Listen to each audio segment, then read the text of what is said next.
الحياة بحبنا للدعوة لله رب العالمين تطيب. السلام عليكم ورحمة الله وبركاته.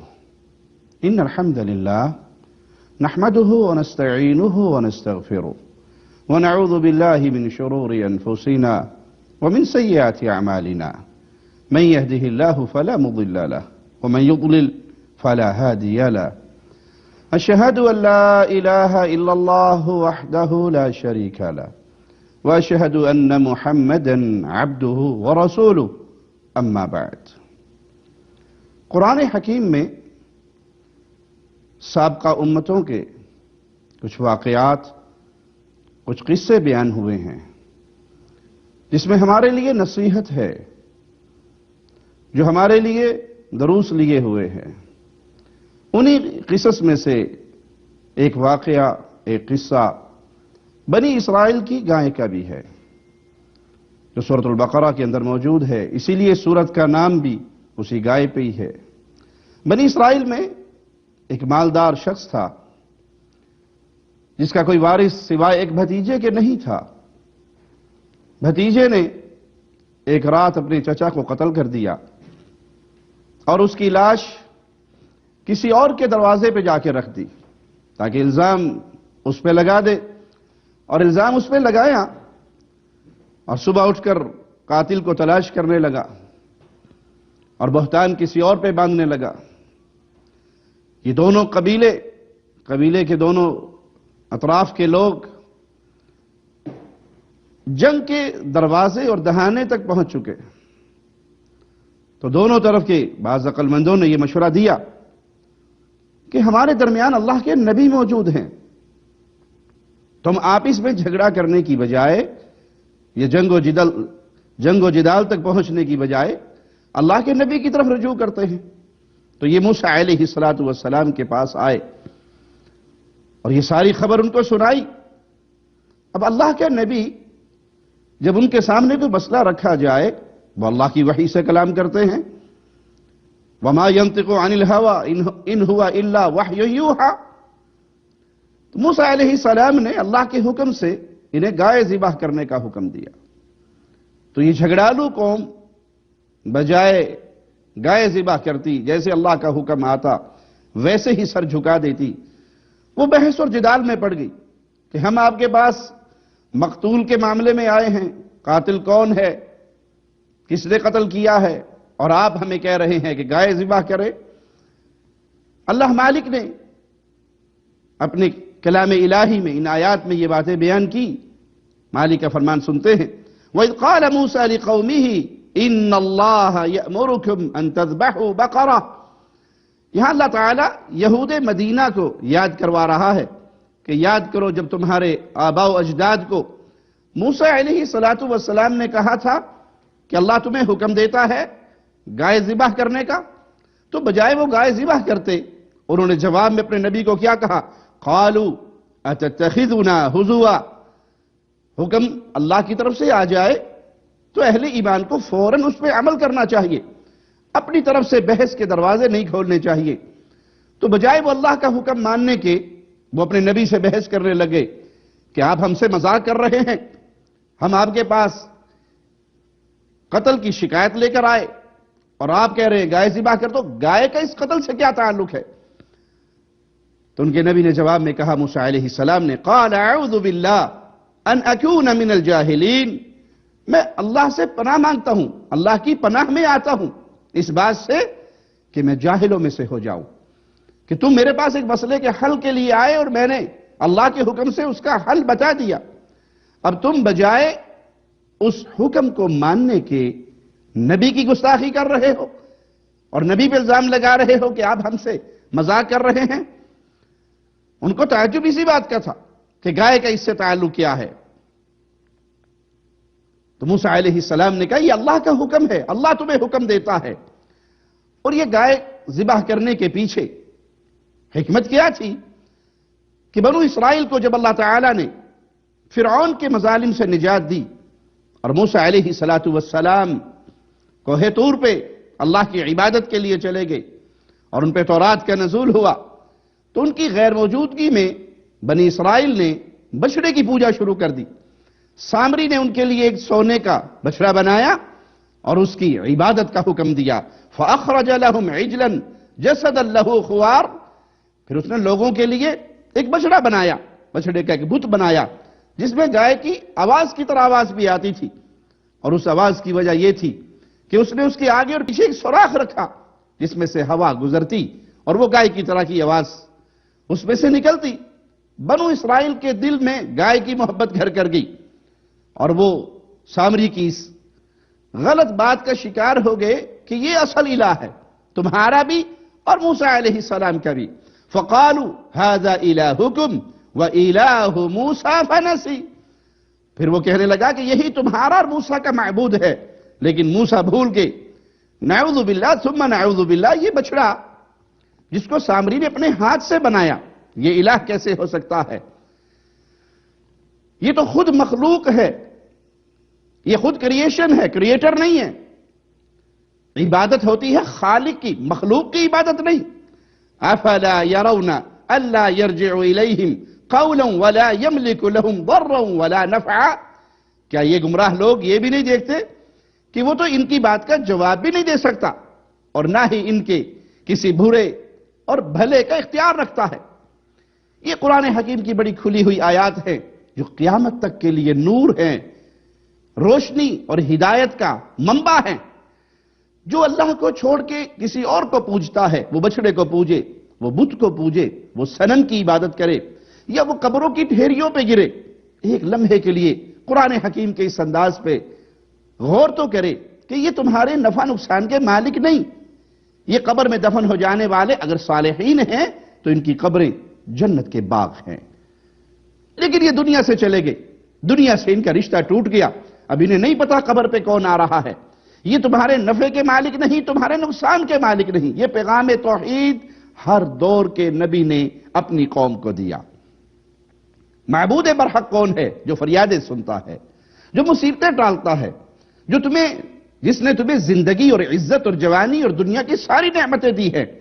تو اس لیے اللہ تعالیٰ نے انہیں حکم دیا کہ تم گائے کو ذبح کرو تاکہ ان کے دل میں گائے کی محبت کی جو بیماری اور جو شرک کی بیماری جڑ پکڑ چکی تھی اس کا بھی ساتھ ازالہ ہو جائے. تو انہوں نے مختلف سوالات کرنے شروع کر دیے. قالوا ادع لنا ربك يبين لنا ما هي. انہوں نے کہا موسیٰ علیہ السلام سے اپنے رب سے دعا کیجئے کہ وہ ہمیں اس گائے کی ماہیت بتائے. یہاں بھی بے ادبی ہے. سوال کیجئے کس سے؟ ربک. تمہارا اللہ سے کوئی رشتہ نہیں. رب کا تعلق صرف موسیٰ علیہ السلام سے جوڑ دیا. یہ انداز محبت کرنے والوں کا، پیار کرنے والوں کا نہیں. اپنے رب سے سوال کیجئے کہ وہ ہمیں اس گائے کی ماہیت بتائے. حکم آ جانے پر اگر صرف وہ گائے ہی ذبح کر دیتے معاملہ حل ہو جاتا، لیکن جو وہ سوال کرتے گئے ان کے اوپر سختی ہوتی گئی. اور پیارے بھائی، یہی دین اسلام ہے. آپ کو اللہ اور اس کے رسول کا حکم ملے فوراً اس پہ عمل کر دیں، آگے مزید سوالات نہ کریں. آپ جتنی اس کے اندر بحث کریں گے، سوالات کریں گے، وہ سختی آپ پر بڑھتی جائے گی. اسی لیے دین اسلام کے اندر بھی سختی سے منع کیا گیا. اللہ مالک سے سوال کرتے ہیں موسیٰ علیہ السلام. قال انه يقول انها بقرة لا فارض ولا بكر عوان بين ذلك. ان کے سوال پہ موسیٰ علیہ السلام نے قوم کو جواب کیا دیا کہ اللہ مالک نے کیا حکم دیا ہے. تمہارا رب فرما رہا ہے کہ وہ گائے نہ تو فارض ہے، یعنی اتنی بڑی عمر کی کہ اس کے مزید بچے پیدا نہیں ہو سکتے، ولا بکر، اور نہ وہ اتنی چھوٹی عمر کی کہ بھی اس کے بچے ہوئے ہی نہیں. عوان بین ذلک، بلکہ وہ ان کے درمیان ہو، یعنی پہلے بھی اس میں بچے ہوں اور بعد میں بھی بچے ہو سکے، وہ اس عمر کی ہو. اتنا حکم مان کے یہاں پر بھی رک کر اگر گائے ذبح کر دیتے تب بھی ان کا مسئلہ حل ہو جاتا. لیکن انہوں نے مزید حجتیں کی، مزید سوالات کیے. قالوا ادع لنا ربك يبين لنا ما لونها. وہ کہنے لگے آپ اپنے رب سے سوال کیجئے، دعا کیجئے کہ وہ ہمیں بتائے اس گائے کا کلر کیسا ہے. جب گائے کا حکم ہے تو وہ گائے ذبح کر دو. مزید تفصیل آ گئی، اس کے مطابق ذبح کر دو. لیکن وہ سوالات کرتے گئے اور ان پر سختی بڑھتی گئی. قال انه يقول انها بقرة صفراء فاقع لونها تسر الناظرین، موسیٰ علیہ السلام نے ان سے کہا کہ تمہارا رب فرما رہا ہے کہ وہ گائے شدید زرد رنگ کی ہر دیکھنے والے کو اچھی لگتی ہو۔ انہوں نے مزید سوال کرتے ہوئے کہا قالوا ادع لنا ربک یبین لنا ما ہی، اپنے رب سے دعا کیجئے کہ ہمیں مزید اس گائے کی ماہیت بتائے، اس کی صفات مزید ہمیں بتائے۔ ان البقرہ تشابہ علینا، گائے ہمارے اوپر مشابہ ہو گئی ہے، بہت زیادہ ہے، ہم پہچان نہیں سک رہے کہ اللہ کو کون سی گائے مطلوب ہے، ہمیں کس گائے کے ذبح کرنے کا حکم دیا جا رہا ہے۔ وَإِنَّا إِن شَاءَ اللَّهُ لَمُهْتَدُونَ، اور ساتھ یہ بھی وہ تاکید کر رہے تھے کہ اگر اللہ نے چاہا تو ہم ضرور اس حکم کو پورا کر کے دکھائیں گے، ہم اللہ کے حکم پر عمل کریں گے۔ مفسرین نقل کرتے ہیں کہ اگر وہ انشاءاللہ نہ کہتے تو کبھی ہدایت نہ پاتے۔ قال انه يقول انها بقرة لا ذلول تثير الارض، موسیٰ علیہ السلام نے ان سے کہا تمہارے رب نے فرمایا ہے وہ گائے نہ تو زمین میں کام کرنے والی ہے، یعنی اسے کھیتوں میں استعمال نہیں کیا جاتا، ذلول سے مراد اس سے اتنا کام کروایا جانا کہ وہ پھر خود کام کی عادی بن جائے، اسے حکم نہ دینا پڑے، مارنا نہ پڑے، مجبور نہ کرنا پڑے۔ ولا تسقي الحرث، اور نہ ہی وہ کھیتوں کو پانی پلانے والی ہے، بلکہ نہ اس پر پانی رکھ کر کھیتوں کو پلایا جاتا ہے۔ مسلمۃ لا شیۃ فیہا، وہ تندرست ہے، اس میں کوئی عیب یا کمی نہیں، نہ ہی اس کے رنگ کے علاوہ کسی اور رنگ کے کوئی داغ ہیں۔ قالوا الآن جئت بالحق، وہ کہنے لگے اب آپ نے بڑی تفصیل اور بڑی دقیق اور باریک اس کے وصف بیان کر دیے، ہر صفت بیان کر دی۔ فذبحوها وما كادوا يفعلون، قریب تھا کہ وہ گائے ذبح نہ کرتے اتنی لمبی چوڑی بحث کی وجہ سے، لیکن انہوں نے آخرکار اس گائے کو ذبح کر دیا اور اللہ کے حکم کی تعمیل کی۔ وَإِذْ قَتَلْتُمْ نَفْسًا فَادَّارَأْتُمْ فِيهَا، یہاں اللہ تعالیٰ نے گائے ذبح کرنے کی وجہ ذکر کی کہ جب تم نے ایک شخص کو قتل کیا اور آپ اس میں اختلاف کرنے لگے اور ایک دوسرے پر تہمت لگانے لگے، وَاللَّهُ مُخْرِجٌ مَا كُنْتُمْ تَكْتُمُونَ، اور جو کچھ تم چھپا رہے ہو، یعنی اصل قاتل اور وہ اعتراف نہیں کر رہا، وہ تسلیم نہیں کر رہا، وہ کسی اور کے اوپر الزام لگا رہا ہے، تہمت لگا رہا ہے، تو اللہ اس چیز کو جو وہ چھپا رہا ہے لوگوں پہ ظاہر کر دے گا۔ یہاں یاد رکھیے ہمیشہ آپ گناہ کرتے وقت جتنا مرضی چھپ جائیں، جتنی مرضی پردوں کے پیچھے چلے جائیں، جتنی مرضی اپنی سیکورٹی کر لیں، جتنا مرضی یہ خیال کر لیں کہ آپ کو کوئی نہیں دیکھ رہا، ہر آنکھ سے چھپ کر آپ نے گناہ کیا، لیکن کبھی نہ بھولنا اللہ آپ کو ہر جگہ پہ دیکھ رہا ہے۔ وہ خالق اور مالک کی نظروں سے آپ غائب نہیں ہو سکتے، اس کے علم سے باہر نہیں نکل سکتے، اس کی حکومت، اس کی قدرت، اس کا علم ہر چیز کو گھیرے ہوئے ہے، وہ تو دیکھ رہا ہے۔ وہ کسی استاد نے اپنے طلبہ کو کہا یہ لو مرغی ہر بچہ لے جائے اور ذبح کرے، لیکن وہاں کرنا جہاں کوئی تمہیں دیکھے نہ۔ سب بچوں نے چھپ چھپ کے کونوں کھدروں میں بیٹھ کے ذبح کر دی، ایک مرغی سمیت ہی واپس استاد کے پاس آ گیا۔ کہا بیٹا آپ نے ذبح نہیں کی؟ کہا استاد جی آپ نے شرط ہی ایسی لگائی تھی کہ وہاں ذبح کرنا جہاں تمہیں کوئی نہ دیکھ رہا ہو۔ میں نے جب بھی اس پہ چھری رکھی میرے دل میں سے آواز آئی تیرا خالق تجھے دیکھ رہا ہے۔ تو یہ شیطان انسان کو بہکاتا ہے، گناہ کو مزین کرتا ہے کہ کنڈی لگ گئی، پردے ڈال دیے، اندھیرا ہو گیا، دروازے بند ہیں، کوئی نہیں جان رہا میں کیا کر رہا ہوں۔ کبھی نہ بھولنا اللہ جانتا ہے، وہ جب چاہے پکڑ سکتا ہے، وہ جب چاہے انتقام لے سکتا ہے۔ وہ اگر رسی ڈھیلی چھوڑ رہا ہے اس کا مطلب نعوذ باللہ یہ نہیں کہ اس کے علم میں نہیں ہے، وہ غافل ہے، وہ غافل نہیں ہے اپنی مخلوق سے، وہ سب کچھ جانتا ہے۔ تو پیارے بھائی جب بھی گناہ کی دل کے اندر خواہش پیدا ہو تو اپنے دل کو ایک بات یاد کروایا کریں، اللہ دیکھ رہا ہے، اللہ دیکھ رہا ہے، اللہ کے پاس پیش ہونا ہے، اللہ کے سامنے پیش ہونا ہے۔ اللہ نے اگر یہ سوال کر لیا بندے تو نے یہ گناہ کیوں کیا، مارا گیا۔ کبھی بھی شیطان کے اس دھوکے پر نہ آئے، اس بہکاوے میں نہ آئے کہ کوئی نہیں دیکھ رہا۔ اس اللہ کے ڈر کو، اس مراقبے کو ہمیشہ اپنے دل میں اس کو جگا کے رکھے کہ اللہ دیکھ رہا ہے۔ اگر شیطان کے بہکاوے میں آ کر کبھی غلطی ہو بھی جائے تو فوراً اللہ کی طرف رجوع کرے فوراً اللہ سے معافی مانگے، نیک اعمال کریں کہ نیک اعمال کرنے سے گناہ معاف کر دیے جاتے ہیں، کبیرہ ہے تو اللہ سے سچے دل سے توبہ کرے۔ تو یہ اللہ مالک اپنے بندوں کو ہر وقت ہر حال میں ہر جگہ پہ دیکھ رہا ہے۔ فَقُلْنَا اضْرِبُوهُ بِبَعْضِهَا، اللہ نے بنی اسرائیل کو حکم دیا کہ تم نے جس گائے کو ذبح کیا ہے اس کا کوئی حصہ، ایک ٹکڑا اس مقتول کے جسم پر مارو، اللہ اسے دوبارہ زندہ کر دیں گے اور وہ زندہ ہو کر بتائے گا کہ میرا قاتل کون ہے۔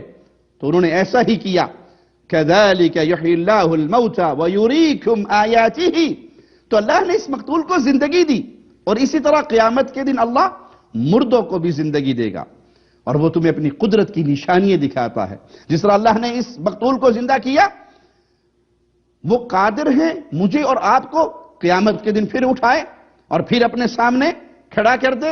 لَعَلَّكُمْ تَعْقِلُونَ، یہ اللہ جو نشانیاں دکھا رہا ہے یہ آپ کی اور میری عقل کے اوپر پڑے ہوئے گمراہی کے پردوں کو ہٹانے کے لیے، کہ ان پردوں کو ہٹاؤ اور یہ دیکھو یہ خالق و مالک کی نشانیاں ہیں، عقل پکڑو۔ جب یہ زندگی تمہیں ملی ہے یہ زندگی ختم بھی ہوگی اور پھر تمہیں دوبارہ اٹھایا بھی جائے گا۔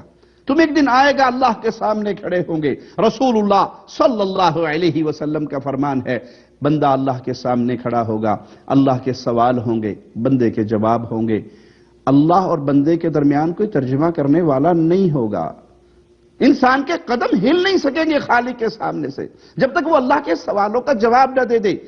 زندگی کہاں گزار کر آیا، جوانی کے ایام خاص طور پہ کہاں گزار کر آیا، مال کہاں سے کمایا، کہاں خرچ کیا۔ تو پیارے بھائی، ہم بیکار پیدا نہیں ہوئے۔ افحسبتم انما خلقناکم عبثا وانکم الینا لا ترجعون، تم نے یہ گمان کر لیا کہ ہم نے تمہیں بیکار پیدا کیا ہے، تم نے لوٹ کر نہیں آنا۔ یہ خالق کی نشانیاں ہیں۔ جس طرح اللہ نے اس مقتول کو زندہ کیا، اللہ اسی طرح قیامت کے دن زندہ کرے گا، حساب و کتاب لے گا، تمہاری زندگی کا پورا ریکارڈ پیش ہوگا۔ ثم قست قلوبکم من بعد ذلك، یہ سب نشانیاں اور یہ سب معجزات دیکھنے کے باوجود تمہارے دل سخت ہو گئے۔ فَهِيَ كَالْحِجَارَةِ، اس کی سختی مالک نے بیان کی، جیسے پتھر ہوتا ہے، یہ پتھروں کی طرح تمہارے دل سخت ہو گئے۔ او اشد قسوہ، بلکہ پتھروں سے زیادہ شدید، کیونکہ پتھر بھی بدلتے رہتے ہیں اور تمہارا دل، اس کے اندر کوئی اللہ کا خوف پیدا نہیں ہو رہا، یہ اپنی حالت کو بدلنے کے لیے سوچ رہے۔ پتھر بھی خالق و مالک کے ڈر سے گر پڑتے ہیں۔ مالک کا فرمان سنیے، وَإِنَّ مِنَ الْحِجَارَةِ لَمَا يَتَفَجَّرُ مِنْهُ الْأَنْهَارِ، پتھروں میں سے تو ایسے بھی ہیں جن سے نہریں بہتی ہیں، جس سے پانی نکلتا ہے۔ وَإِنَّ مِنْهَا لَمَا يَشَقَّقُ فَيَخْرُجُ مِنْهُ الْمَاءُ، اور بعض پتھر پھٹ جاتے ہیں اور ان سے پانی نکل آتا ہے۔ وَإِنَّ مِنْهَا لَمَا يَهْبِطُ مِنْ خَشْيَةِ اللَّهِ، اور بعض پتھر اللہ کے ڈر سے اونچے اونچے پہاڑوں سے گر جاتے ہیں۔ وَمَا اللَّهُ بِغَافِلٍ عَمَّا تَعْمَلُونَ، اور اللہ تعالیٰ تمہارے اعمال سے غافل نہیں، اللہ کو ہر چیز کا علم ہے، وہ تمہارے دلوں کے راز کو بھی جانتا ہے، وہ تمہارے دلوں کے راز کو جانتا ہے۔ تو کبھی بھی اللہ کے سامنے اپنے گناہ پر اترائیے نہیں، یا اس خالق و مالک کی پکڑ سے غافل نہ ہوں۔ پیارے بھائی، رسول اللہ صلی اللہ علیہ وسلم کا فرمان ہے، جب انسان گناہ کرتا ہے نُکِتَتْ فِي قَلْبِهِ نُکْتَةً سَوْدَاء، گناہ کرتا ہے انسان، اس کے دل پر سیاہی کا ایک داغ، ایک دھبا لگ جاتا ہے۔ اگر وہ توبہ کر لے، اگر وہ اللہ کی طرف رجوع کر لے تو اللہ اس کو اپنی رحمت سے دھو دیتا ہے، اور اگر وہ توبہ نہیں کرتا، وہ اللہ کی طرف رجوع نہیں کرتا، اپنے گناہوں پر اللہ سے معافی نہیں مانگتا بلکہ ڈٹا رہتا ہے، تو پھر یہ سیاہی ہر گناہ کے ساتھ بڑھتی جاتی ہے، یہاں تک کہ دل سیاہ ہو جاتا ہے۔ یہ ہے دلوں کی سختی، یہ ہے دلوں کا پتھر ہو جانا، کہ پتھر بھی اللہ کے ڈر سے بہتے ہیں، پانی نکلتا ہے، پتھر بھی اللہ کے ڈر سے گر پڑتے ہیں۔ لیکن جب انسان گناہ کرتے کرتے کرتے اپنے دل کو ان بدعمالیوں کی سیاہی سے سیاہ کر لیتا ہے، گویا اس کے دل پہ مہر لگ جاتی ہے۔ تو ان دلوں کی سختی سے اپنے آپ کو بچائیے، ان دلوں کی سختی سے اپنے آپ کو بچائیے۔ ذریعہ کیا ہے؟ جس طرح حدیث میں بیان ہوا کہ گناہ پر نکتہ لگا فوراً اللہ سے معافی مانگیں، فوراً اللہ سے توبہ کریں، فوراً اللہ کے سامنے رجوع کریں۔ ارے پیارے بھائی، بنی اسرائیل کے ہی ایک شخص نے 99 قتل کیے تھے، پھر اس کے دل میں توبہ اور معافی اس کا جذبہ پیدا ہوا۔ سوال کرنے والے سے اس نے کسی سائل سے پوچھا، کسی شیخ سے پوچھا، کسی مفتی عالم سے پوچھا کہ میں نے 99 قتل کر دیے، میرے لیے کوئی معافی ہے؟ تو اس نے کہا اتنی گناہ کرنے کے بعد اور اتنا خون بہانے کے بعد اب معافی کی بات کرتے ہو، تمہارے لیے نہیں ہے۔ اس نے اس کو بھی مار دیا، 100 قتل ہو گئے۔ لیکن دل کے اندر ایک ڈر تھا کہ اللہ اٹھائے گا، اللہ مجھ سے کہیں پوچھ نہ لے، میرا گناہ میری بربادی کا ذریعہ نہ بن جائے۔ پھر کسی سے پوچھا کہ میں نے اتنے گناہ کیے ہیں، 100 بندے مار دیے ہیں، میرے لیے کوئی معافی ہے؟ تو کہا تیری اور گناہوں کے درمیان معافی میں کیا چیز حائل ہے؟ تیرے لیے معافی کا ہے، اللہ سے مانگ، سوال کر۔ ہاں، معافی کی شرائط ہے، ان شرائط کو اپنے سامنے رکھیے۔ کہیں ہمارے دل، بنی اسرائیل کی جن لوگوں کا یہ ذکر ہوا کہ ان کے دل پتھر ہو گئے، اللہ نہ کرے ہمارے دل پتھر ہو جائے۔ ان قصص کو سن کر، ان واقعات کو سن کر اگر میں نے اور آپ نے نصیحت نہ پکڑی، اس پہ غور نہ کیا، تدبر نہ کیا اور اپنے معاملات کو درست نہ کیا، تو پھر ہمارے لیے نجات کا راستہ بڑا مشکل ہوگا۔ یہ قرآن حکیم نور ہے، ہدایت کا نور ہے، اس کے ذریعے ہم نے ہدایت لینی ہے۔ تو اسے کہا گیا اس بستی کو چھوڑ دے جس بستی میں تو رہتا ہے اور جہاں تو گناہ کرتا ہے، اس بستی میں چلا جا جہاں نیک لوگ ہیں، ان نیک لوگوں کے پاس چلا جا۔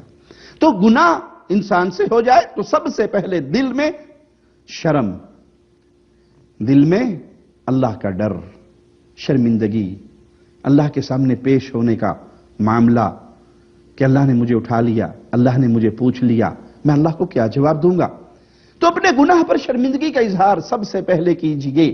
جب تک آپ گناہ پہ اتراتے رہیں گے اور شیطان گناہ کو ایسے مزین کرے گا کہ آپ اپنے دوستوں کی مجلس میں بیٹھ کر اس گناہ کو بیان کرتے رہیں گے، میں نے یہ کیا، میں نے یہ کیا، میں نے یہ کیا، تو آپ شیطان کے راستے پہ چل رہے ہیں۔ توبہ کا پہلا قدم کیا ہے کہ آپ اپنے دل میں شرمندگی محسوس کریں کہ ہاں یہ میں نے بڑا غلط کیا ہے، ہاں یہ میں نے بڑا گناہ کیا ہے۔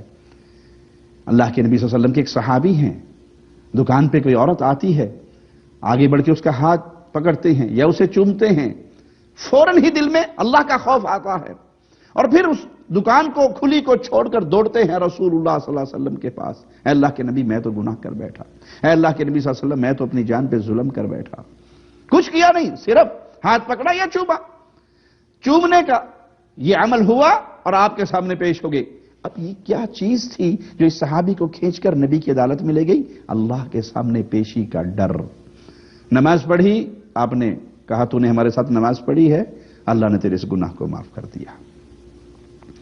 تو سب سے پہلے گناہ ہو جائے تو شرمندگی پیدا کیجئے۔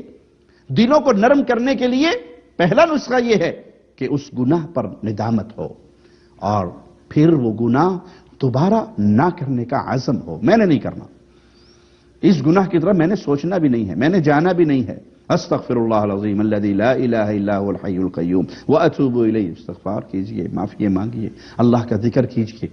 اور تیسری شرط کیا ہے؟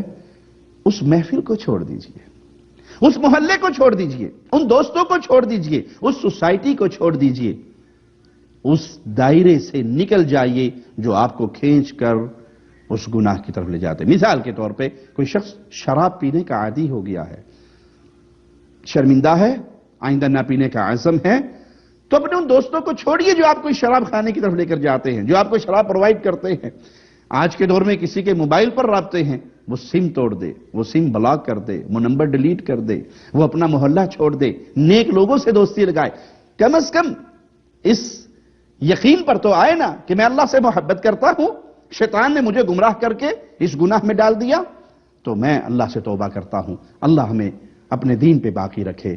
اقول قولی ھذا واستغفر اللہ لی ولکم ولسائر المسلمین۔ طيب الحياة بحبنا للدعوة لله رب العالمين، بحبنا للدعوة لله رب العالمين تطيب. أسعد قلوبا بالهداية والتقى، وانر طريقي كي أراه يطيب. طيب الحياة بحبنا للدعوة لله رب العالمين تطيب. أسعد قلوبا بالهداية والتقى،